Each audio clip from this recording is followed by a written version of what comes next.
in case you said, oh, I heard it already, no, you haven't.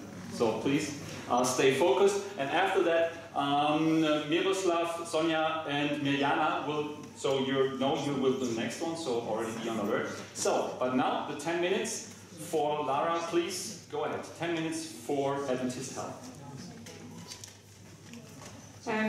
So yes, I will share with you some another part of my testimony. So this morning I talked about when I was in Thailand last year, and when I came back from Thailand, I ended up going to volunteer with Adventist Health in Greece. And I have some photos from slide 21, if that's possible. Sorry, these are from this morning's.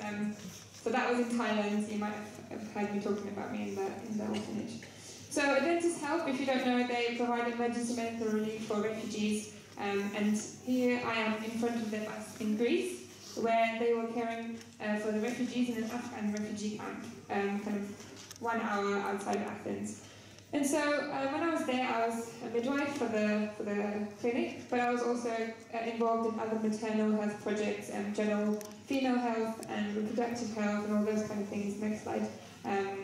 You can see some pictures of kind of the women that I cared for, and it was a very kind of eye-opening time after Thailand, where it was more about the kids and the people who didn't really have a lot, but it was their home they were living in, and this is the life that they'd chosen, to then go to work with refugees and of a completely different culture to mine, and doing this kind of work. It was more medical work. And so there's many stories that I could share with you, but in particular I want to share this story of this lady. The picture, her name is Bibi, and when I got there she was about 30 weeks pregnant, so that's more than halfway, and she didn't really have a very easy pregnancy. She had already some health complications, and during the pregnancy she developed further ones, so her blood pressure had gone up, the baby didn't have a lot of water around it, which is kind of very dangerous for the pregnancy. The longer you go, the more risks there are to the baby. And so I tried to take her to many different hospitals in Greece for them to kind of do something, because we didn't have those facilities in our small clinic that we had there. And every hospital that I took her to, they said, oh, we can't help her, take her somewhere else. Oh, we don't have any beds right now. Or there's nothing that we can do. She'll just have to see if the baby makes it, then great, and if it doesn't, that's life, isn't it? And for me, coming from England, I know that there are things that we can do, and it was very hard for me to hear this. And so every day I was checking her and kind of seeing how she was getting on, wondering if the baby's going to make it, and if not. And then one day, we came to the clinic, and it was kind of a bit of a stressful day already, with other things that were going on. And as I saw her, she told me, oh, Lara, I've just got a bit of pain, can I have some paracetamol? And I didn't think anything of it, because she says that every day, back pain, things like that. So I gave her some paracetamol, and she went off happily.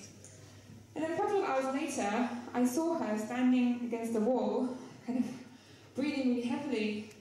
And I was, what are you doing? Are you in pain? She's like, yeah, pain. So I felt her tummy, and it was rock hard. She was having a contraction. So I took her to the clinic to see what was going on, and through the help of translators, I found out that she was having contractions every 3 minutes, and they were coming on really strongly. She couldn't breathe for them. She was 34 weeks, so that's a month and a half early. And so that was quite dangerous. We couldn't deliver that baby in the clinic, and we didn't really want to deliver any babies there because we didn't have the best facilities, but especially not a premature baby. And so I examined her, and she was 7 centimeters. And if you've had babies, or if you are partners of women who've had babies, you know that there's not really a long time left. This was her 4th baby as well, so we didn't expect it to be a slow progress. We called an ambulance to tell them that we have a premature baby on the way, and they said, okay, yeah, we can come in about 2 hours. Are you serious? This baby's going to be born in half an hour, we don't have time. It's like, well, we don't have an ambulance that can come this early. So we just had to drive her to the hospital ourselves. And as we got into the car, I brought all my stuff with me, resuscitation and everything. And as we got into the car, she sat next to me, and she took my hand, and she just did a motion like this. And like a praying hands. And I believe to this day that she asked me to pray for her, because we did it quite a lot around the refugees, and so that's what I did. And so the baby, we got to the hospital, she gave birth 10 minutes later. I was so glad I wasn't in the car on the way. And the baby made it. The baby's alive still. And so I went back there a month ago, and I went to see her again and her baby, and she's doing well. So praise God, that's just one of the stories of what I wanted to share with you from my time there. And there's many more, as you can imagine.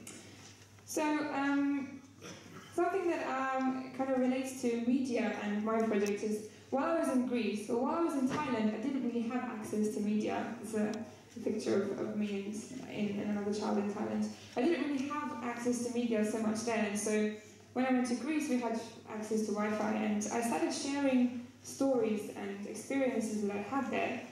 Just putting on Facebook like a story of, for example, a baby story and another story of something that happened that really touched me and I found kind of interesting and maybe almost life-changing. And people started responding and started kind of sharing the post, raising awareness of the situation with the refugees. And so I saw that there was a great interest in this, and so I started posting more and more and more. And so I really think that with these kind of work, people are interested in, and media helped me to kind of spread awareness of what I'm going to be doing. And that is that in about just under a month, I'm going back to Thailand, and I'm doing another project there. And it's more of a maternal health project. I'm going to a really rural village that you have to go across a river by boat for like an hour to get there, and then they don't have a doctor or a nurse or anyone there serving the people in that village, and there's about 1,000 of them. And I'm going there to just firstly provide maternal health education, because that will be a long-lasting impact, and then short-term more of just kind of health checks and things like that. And it's amazing the way that God is able to use this time that I've had, that people kind of know that I'm doing volunteering, so they're asking me about further projects, and ended up making a Facebook page just about this project that I'm doing, and through that page we were able to raise on the page and offline all the equipment that we needed, every single piece of equipment, and almost £2,000 towards the project. So praise God for that, and I'm really thankful for that. So the page is called There to Care, if you want to follow or kind of hear more about it. And that's it from me. Thank you for listening.